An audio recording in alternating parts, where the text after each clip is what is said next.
out on the high seas. It's a dog eat, bird eat other birds' food kind of world. You're never safe when you have Boaty to take home to the little ones. You'll have to keep your eyes on the skies, as there lurks a thief with wings blacker than his heart, ready to wring the devil out of you and set sail with your precious treasure. So, if you're a tropical island bird, you better watch for the shadow of the magnificent Frigatebird, here on Life, Death, and Taxonomy.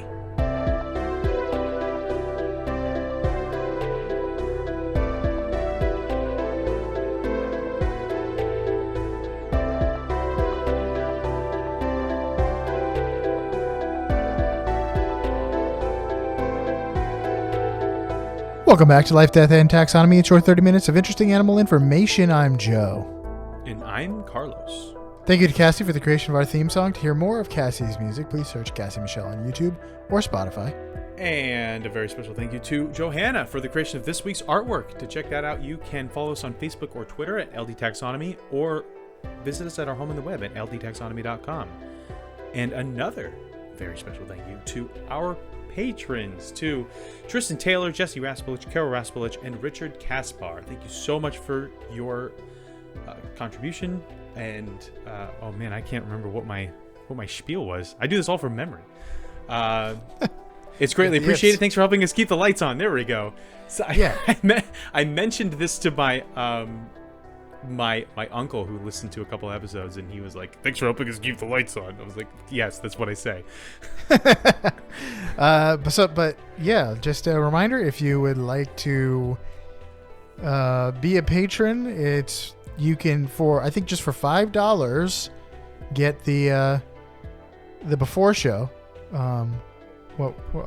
Us recording before, like our little warm up, to warm up our voices, but ultimately it's a way to, like you said, keep the lights on.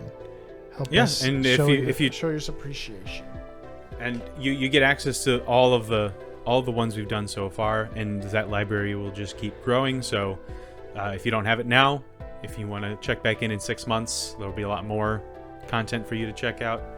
This week we talked about Airbnbs, our experiences, and or a little bit. And yeah, it's good stuff. And today we're talking about the real Pirates of the Caribbean, but not the movie. More on that later. Pirates of the entire southwestern hemisphere. That's true, but also for copyright purposes, Pirates of the Caribbean. That is the only time I ever call it the Caribbean. It does sound like an A or a U, but it's an I. And I think it's because I think we would call it Pirates of the Caribbean, but in the first movie, Jack says, "Welcome to the Caribbean, love," and then that's what it's just called. That's the whole series is called Pirates of the Maybe that's the British Caribbean. Yeah, maybe it is, or maybe it's the Johnny Depp way of saying it. Is just eclectic for him. But what are we talking about? We're talking about the magnificent Frigatebird. That's not just an adjective; it's also part of its name. Yeah. Whenever we were doing this, and I kept writing magnificent, I was just thinking of Benicio del Toro's character in Infinity War, where like Thanos tricks them, and he's just in his cage going magnificent and like holding his hands over his mouth like a weirdo. I don't remember that. I think I've only seen Infinity War once. Watch it again with the mind of like, what would I do in this situation? And you'll be disappointed. No. But it's called the Magnificent Frigatebird. Mm-hmm. Which is a mouthful. That is a title. That is an accolade. But they're also known as man-o'-war birds for reasons that will become apparent. But we're gonna call them here the boisterous ballooning battle birds, the redneck yoink club, same, and Rob the tomato. Nice. Do you want to know what science would call it? I sure would. The scientific method would call this Uh, Kingdom. It's in the kingdom. Animalia. It's in the. You know it. You love it. You gotta have it. You're inside of it. It's in the phylum Chordata, which is a spine that's inside of you. The class is Aves. That's birds. The order is Soliformes, which is what is that? Seabirds. Birds of the sea. Are you asking me? I think it's seabirds. A specific group of seabirds. And then the family is Frigatidae. And the genus is Frigata. I forgot the species. I forgot to bring you a present for your birthday. The species is the binomial name is Frigata magnificens. Would you say soft C or magnificens? I would definitely say magnificens. Magnificens. Frigata magnificens. So, since we're in the business of naming things, it's time for my favorite part of the show. Critter groups. The part of the show where I ask you, Joe, a question, and that question is the same every time. What is the name of a group of this animal? Or what is the term of venery? Or what is the collective noun? It's all the same. If you saw a group of frigate birds, would you call it A, a flock of frigate birds, B, a fix of frigate birds, C, a flurry of frigate birds, or D, a flotilla of frigate birds? Flurry? Flotilla? Give me the first two again. Flock and fix.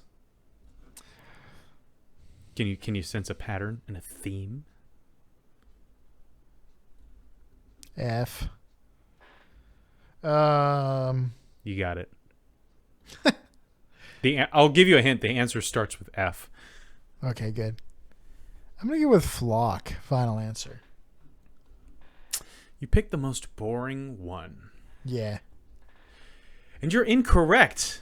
These are ornithologists we're talking about. They are on their term of venery game. The answer is D, it was flotilla.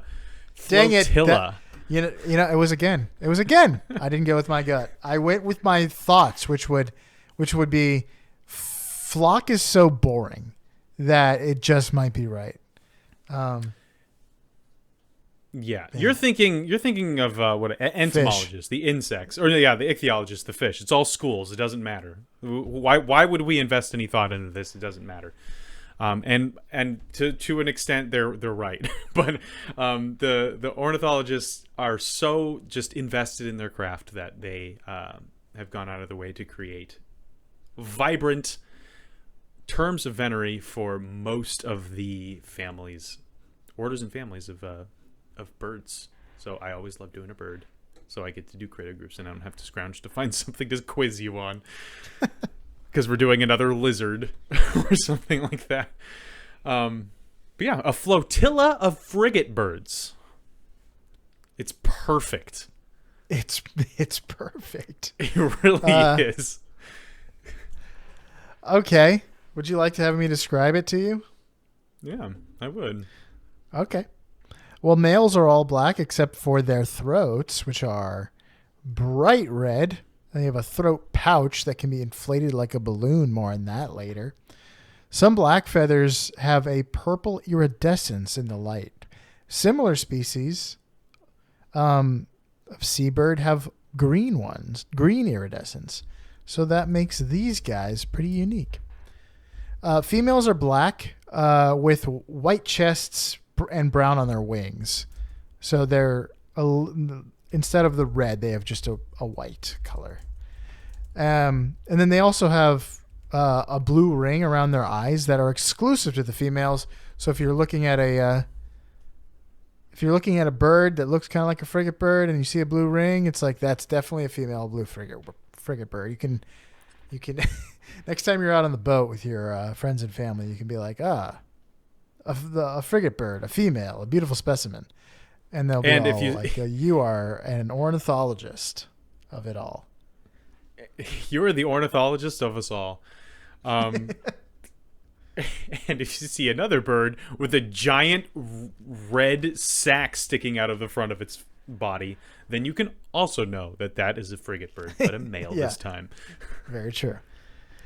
Young birds have white heads and white underbellies, in addition to the black. So that's that. But that brings us to my favorite part of the show and yours. 1 second. I have to pull up my spiel. I don't want to be.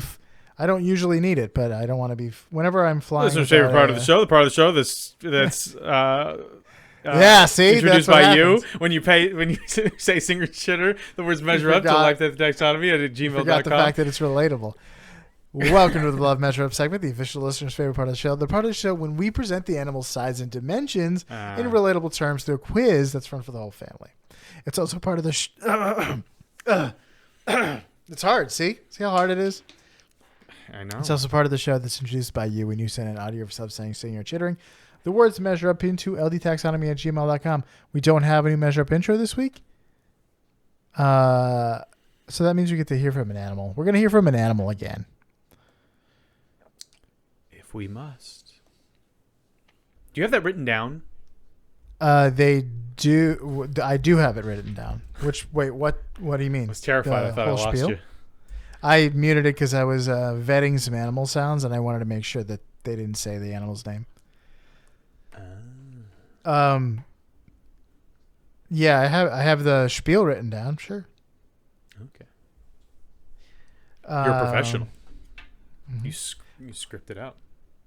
Well, I have to be looking at the I don't read the paragraph. I just look at it like I stare past it into the middle distance, and then I can say the whole thing. You absorb it via Yes. osmosis of the eyes. Yeah. Which is reading, I guess. But every time I don't have it, I get the yips, even though I do know it. Anyway. I feel like having it would 100% give me the yips. Anytime I have to read something, like my notes are just that. They're notes. I just talk from them. But if I have something like a joke or something that I specifically want to say, oh, that's when it all breaks down. Things It's also fall apart. Okonkwo style. It's also an introduction to the just random like quiz questions and numbers on the page on the website. So without it, it's just like, what the heck is this? If for some reason you're just reading it, which I don't think many people do. But without further ado, the listener's favorite part of the show.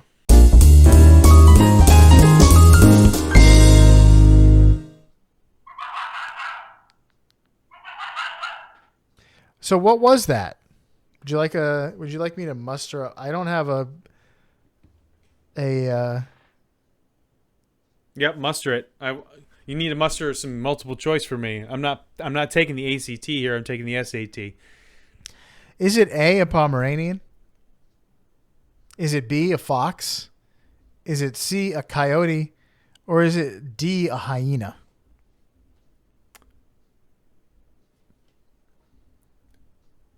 I'm going to say fox, and it's only because I was just watching a playthrough of someone play one of those indie Siren Head games, and there's a fox. Like you get attacked by wildlife in that game, and there's a fox that attacked him, and it made a sound similar to that. So we're going to go with fox.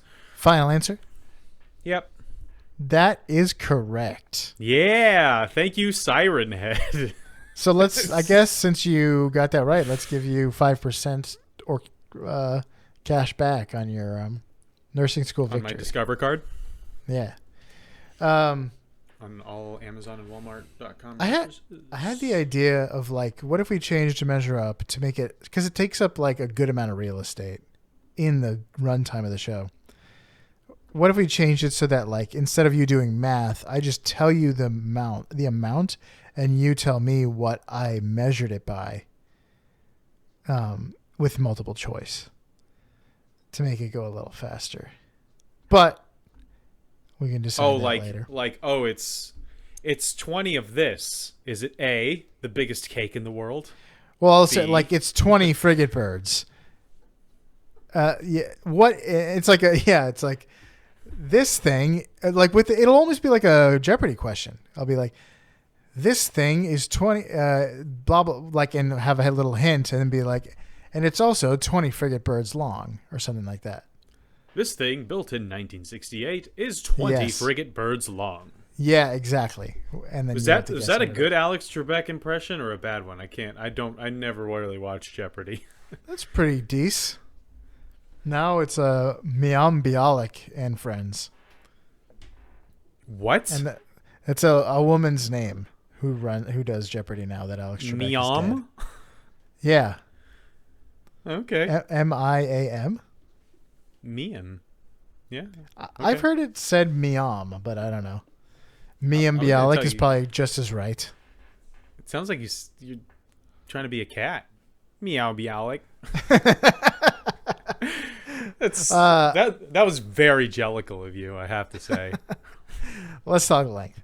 They're between 89 and 114 centimeters, or 2 feet and 11 inches to 3 feet and 9 inches. How many Frigatebirds go into the longest ever soccer goal? And that means like the longest distance somebody kicked a soccer ball in a game to a soccer to get a goal, not the size of the goal. It would have to be. Anyway, give me your fast fact. Here's a hint: it's not fast; it's regular speed. Okay. The goal was made by Tom King, playing for Newport County in the UK in January 2021. Recent. It's a recent record. We got an RR here. Too bad England couldn't stop the long shot that the U.S. brought them on the 26th.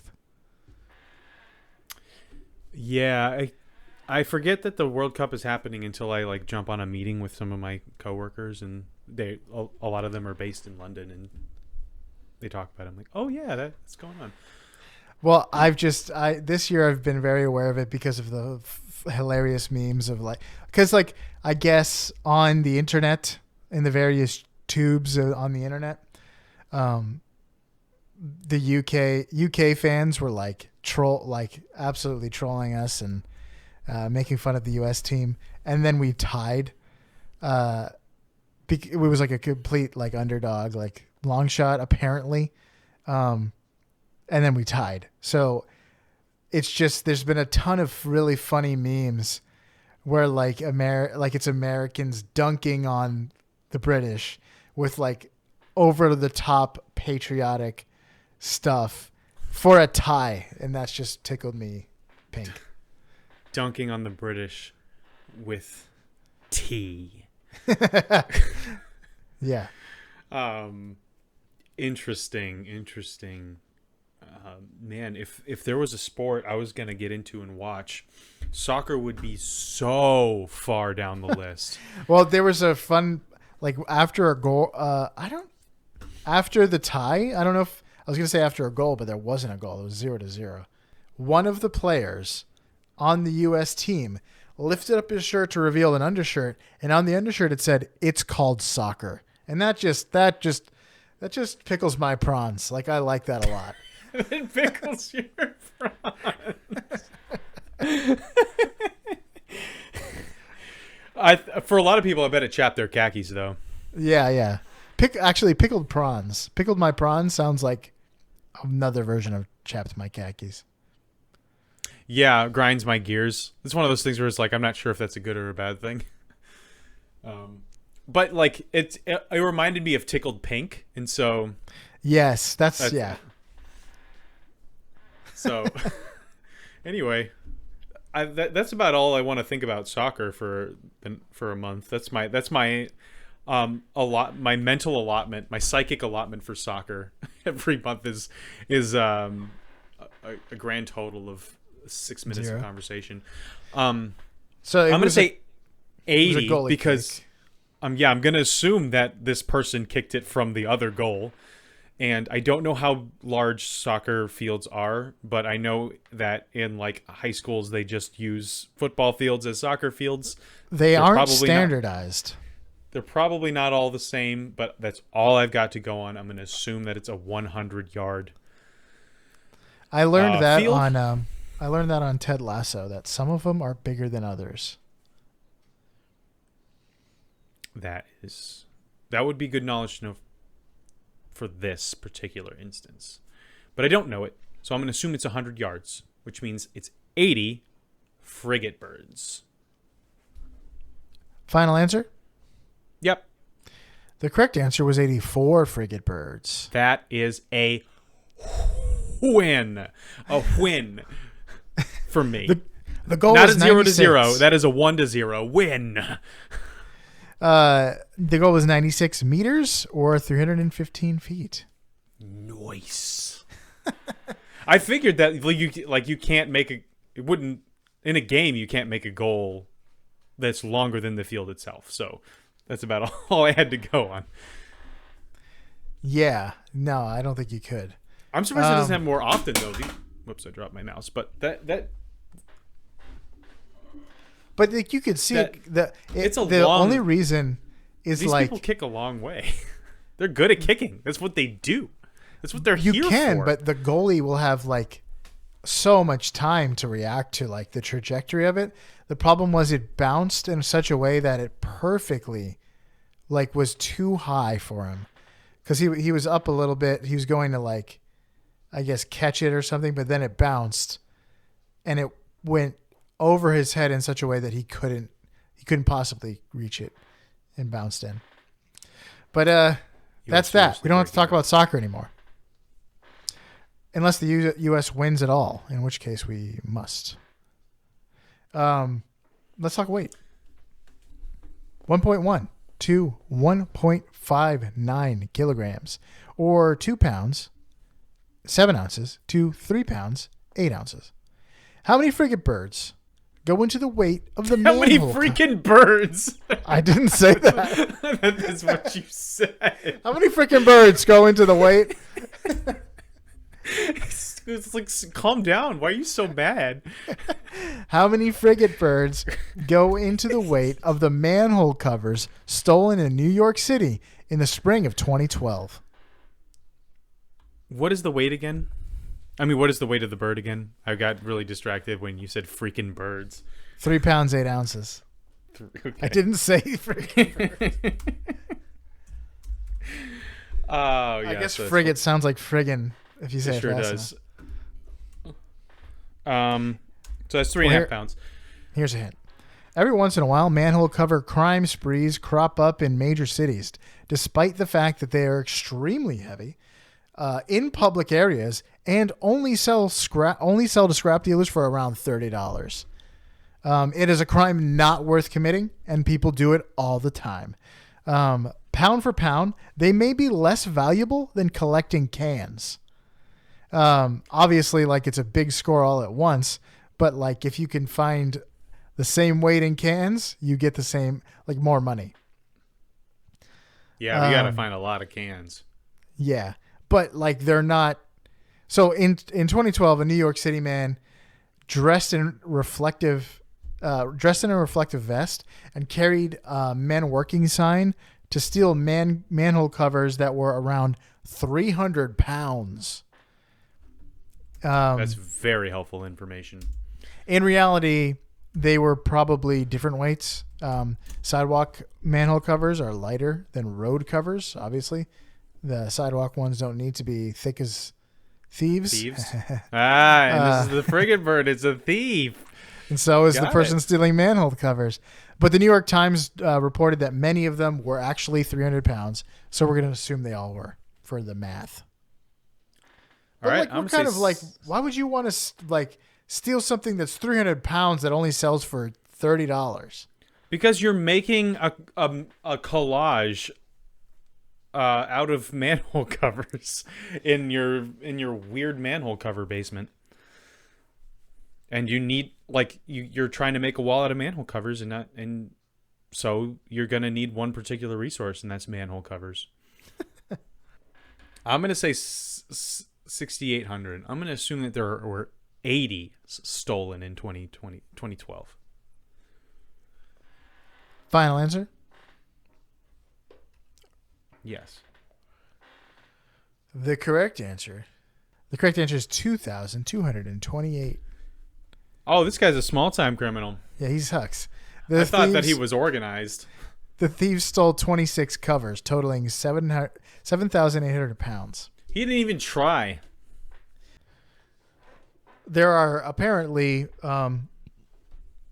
more intense and magnificent crime sprees involving manhole covers in L.A., like particularly one in 1990, but I couldn't find any corroborating evidence, just a dubious site that was talking about that the biggest things stolen. And was the site manholecovers4me.net?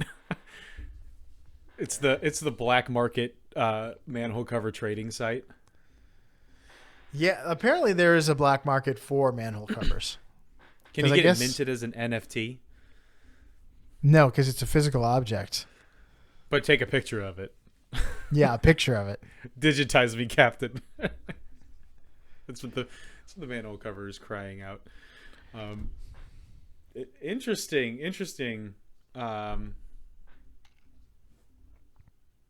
Yeah.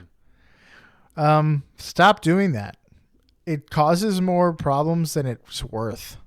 It also leaves 2 foot wide gaps for people to fall into and break their femurs. Yeah, how far down does that go? I mean, I've never a good amount. Never depends. opened one or gone down one. I've just seen the movies, and it's like 20 feet or something like that. It's just like a ladder you need. Maybe not that much, but isn't that one of the things in like the King of the Hill scaling videos where like one of them moves a manhole cover with ease, and it's like that's 300 pounds, and he blew on it really hard, and it flew over. Look at the power of those lungs. Okay, would you like to hear some fast facts before we get into the major fact? Yeah, I would. I think I'm done saying manhole for the rest of the video. All right, the rest of the podcast. All right, let's close our manholes and get to this. Okay. Let's talk range. The magnificent Frigatebird lives all over the tropical Atlantic. They live in Florida, the Caribbean, and along the Pacific coast, especially on the other side of the Panama Canal in that area. But all over the Pacific coasts of North and South America. But they can also be found outside their typical range in the Galapagos Islands, in Canada, Europe, the UK, Denmark, Spain, Nova Scotia. On Wikipedia, under range, they said they live in other places outside their normal range, like they live in the UK and also the Isle of Man, which is a little island in the UK, which is like, why are you saying they live all over this country and also in a specific place in this country? There's a couple of examples. Like they live in the Caribbean and also in Trinidad and Tobago. Yeah. Yeah, of course. Yeah, that's the Caribbean. I figured. And they live in Nova Scotia, but also these Pacific Islands near Nova Scotia. Okay. Mostly Central and South America, though. That's pretty much where that's their main area. Yeah. So their diet, magnificent frigatebirds eat mostly seafood, including fish, squid, jellyfish, crustaceans. But their diet can depend on what's available, their preferred hunting method, and how old they are. So it's not cut and dry. The individuals have styles and preferences. But they'll also eat like terrestrial animals sometimes. During mating season, males attract females by inflating their red throat sacs and clacking their beaks together to create a rapid-fire hollow tapping sound. It's almost like if you were drumming on a balloon. They're called gular sacs. That's what the name of that big red thing is. That's appropriate. I like that name. That's a good naming convention. The gular sac? Yeah. Females are attracted to males by the sound and bright red color, but they're believed to choose males by the nest site that he chooses to sit in. So the males will choose a nest site, and then they'll inflate their gulars and start drumming. And she'll come and like sit in it and be like, I don't like the feng shui in this nest site. It's like I also like don't- your gular, but Yeah. I don't like your feng shui. Yeah, I don't like your housing choices. I don't like your decor. You're good at gular, but you're bad at interior design. I mean, it's I'm true gonna in have to find humans somebody too. else. Like, if you ask if you go out on a date and you got a good gular game, but then like whenever she sees your apartment and it's a pigsty and it doesn't have a good enough breeze for which you can lift out of it with your wings, then it's just not going to happen.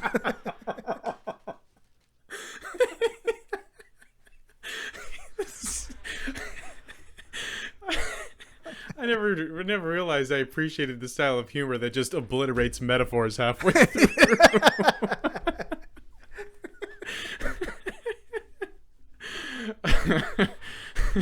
Just dropped like a bag of hammers. That's good. That's good. Yeah, I mean, you can be as fancy as you want, but It's you dropped. you gotta have a nice place to bring her home to. Okay. What else? Oh, did you mention their wingspan is 8 feet long? I didn't. That is a big bird. That's a big bird, not as big as Big Bird, but it's a big bird. Although That's I think it probably is bigger than Big Bird's wingspan. I bet you Big Bird's wings, because Big Bird's wingspan is probably about a human's wingspan. I don't know if you noticed there's a person in there. So there's How dare maybe you it's a say little that. bit more than 6 feet. I bet you it's like maybe 6'6". They nest in trees and bushes, especially on islands with mangroves. They like islands with mangroves. So do And I. it's fairly traditional nesting style, where it's a little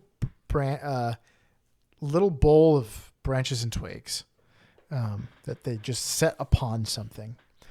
They lay a single egg at a time. Both males and females sit on the egg for 50 to 60 days. After the egg hatches, the male parent will get on out, and the female will stay to provide for the hatchlings for about a year. And that's all I got for that. All right. Time for the major fact, which I'm naming A Pirate's Flight for Me. Ah, nice. So, as you mentioned, Maggies can hunt for their food when needed. Get it? You like Maggies? They're magnificent. That's what I'd call it. That's what I'd call it. If I had a magnificent Frigatebird, I would definitely name it Maggie. But why get your own food when you can steal someone else's? Because it's wrong. They don't have the same moral compass that you do. You need to practice some cultural relativism. It's okay for them because they say it's okay. Is that how it works? So what they do is they've developed these aggressive harrying techniques to either snap up fish that other birds have just routed or flushed out, like another bird will scare flying fish and they'll all like jump out of the water and then they'll come and kind of snag the fish that they were going for. But their size and their numbers often allow them to single out individual seabirds like gulls and tropical birds, or even other lone frigate birds, to literally steal their lunch in a practice known as kleptoparasitism, which involves, stealing from others to sustain yourself, like the government. But the fun doesn't end if the other bird manages to actually swallow their prey when they see the frigate bird bullies approaching. The frigate bird will poke and prod the other bird until it vomits up its booty. It isn't as nasty as it sounds, since seabirds tend to actually try and swallow their food whole and like store it in their crop, which is a sac in their neck where they can store food temporarily and they can take it back to their nests to feed their their young and stuff like that. So rather than swallowing it and like starting the digestive process, they just get it in their mouths and keep it. So sometimes a whole and still living fish is spat back out, which the Frigatebird will go and try to catch before it falls in the water, and then they have to do the hunting, and that's no fun. So all this is done in midair, which leads to some pretty impressive in-flight acrobatics, kind of like two floppy blue angels doing their thing. There's actually a really good BBC David Attenborough like tense chase thing that they've edited together. So check it out. If the other bird is small enough, the Frigatebird might even grab them with their beak and pull them around until they open their mouths to squawk in distress and drop their treasure. Their favorite approach is an attack from above. So they'll just kind of be above, like that big red dragon thing from Avatar, and will look down at the birds that are looking down at the fish. And when the bird gets a fish, the Frigatebird will come down and attack the bird until it releases the fish it just got and then take the fish. This will like just sneak up from behind and just shake the devil out of him. But Frigatebirds aren't as maneuverable. They're big, but because they're big, they have a lot of speed and power behind their flaps, and so they can go faster on straightaway.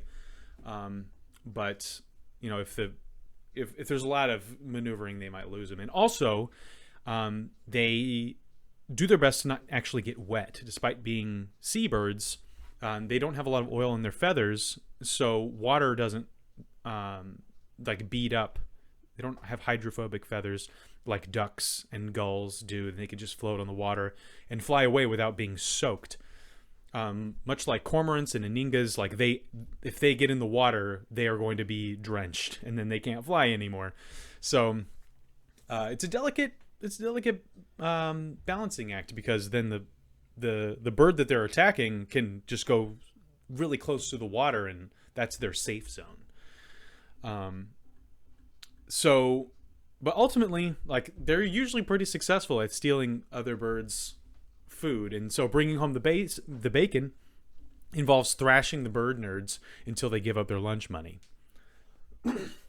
It's like if Barbossa was mixed with that like 30-year-old high school bully from Napoleon Dynamite, the "Give me your tots" guy. Yeah, the inexplicably old man. Yeah. And yeah, so like if again, you should watch the BBC thing because it's really well edited, really well put together. They kind of like follow this one like gull that wants to bring food back to its hatchling, but it went out and got the food, but now it can't bring it back because every time it gets food, it gets attacked by Frigatebirds, and it's like there's a lot of, it's tense. My heart was pounding, but eventually, spoiler, he does get through. At least it's edited in a way that makes it seem like he gets through. But yeah, they're bully pirates. They wait until you dig up they're that big corporation in every like treasure hunting movie or game, where like the treasure hunter who knows all of the history and solves all the clues, like goes and does all the work, and then the corporation just like blows a hole in the wall and points a gun at them and takes all the treasure. That's them. So they don't get arrested at the end. They are Nazis. They're Nazis. They're Sean Bean. They're all the guys from the Uncharted series, all the guys from the Tomb Raider series. Like every single one of these is exactly the same. There is one lone, very smart, charismatic person with a few friends that goes and solves all the problems, all the puzzles. They risk death. They climb up on all of these things. And they finally make it to the treasure, and then and then the Nazis just blow a hole in the wall and say, "Thank you so much, Indiana Jones, for solving this riddle for us. We will be taking the Ark of the Covenant and leaving. Goodbye." They should make one where they the our hero is always late. Like the bad guys are just as good at history as they are. they have a good history man on their side too. Yeah, but or it's like Indiana Jones is trying to get to it, but like Laura Croft just has like has more resources. She's actually wealthy, so she just hired a bunch of like goons to help her get to the treasure first, and so Indy has to like go up against the Tomb Raider. They use AI to solve the puzzles. they Google it. Why do I need to know ancient Koine Greek to solve this puzzle? I got Google. But yeah, and despite how formulaic those movies and games are, I love it every single time. Also, National Treasure does the same exact thing.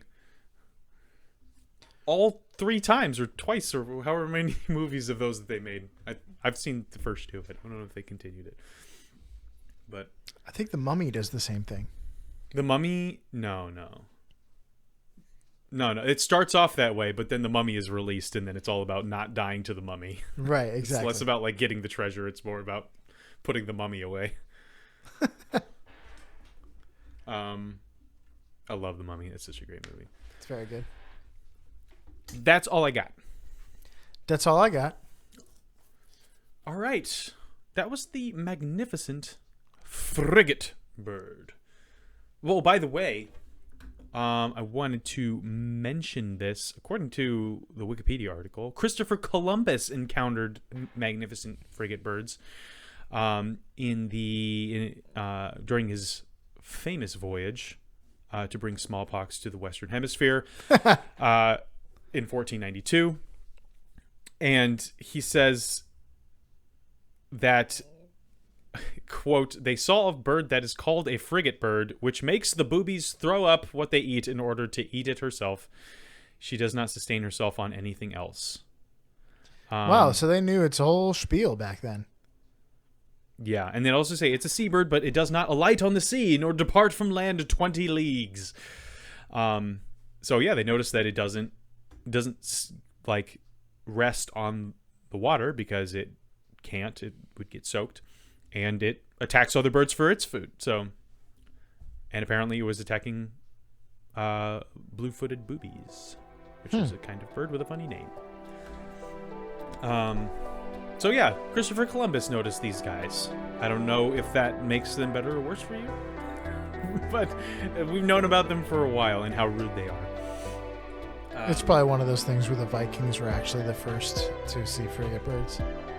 Yeah, there's probably like Leif Erikson carved a frigatebird into one of his like warships, and we should have statues of Leif Erikson because the Vikings were much less morally reprehensible than Christopher Columbus. So for you out there in Podcastia, inflate your gular sack. Take what you can and give nothing back. Like the magnificent frigatebird here in Life, Death, and Taxonomy.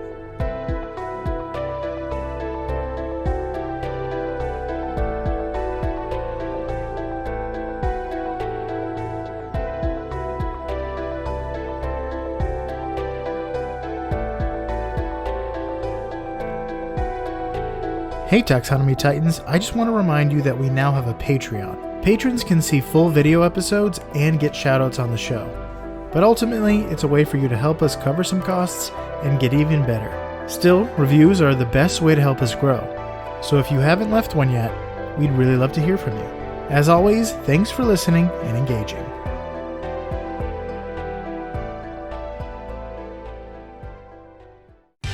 Life, Death, and Taxonomy is my favorite in the world podcast. Nice. So you had Pirates of the Caribbean in your shtick the entire time. Yeah, my plan. I haven't done the intro yet, but I'm going to do it all with a piratey accent.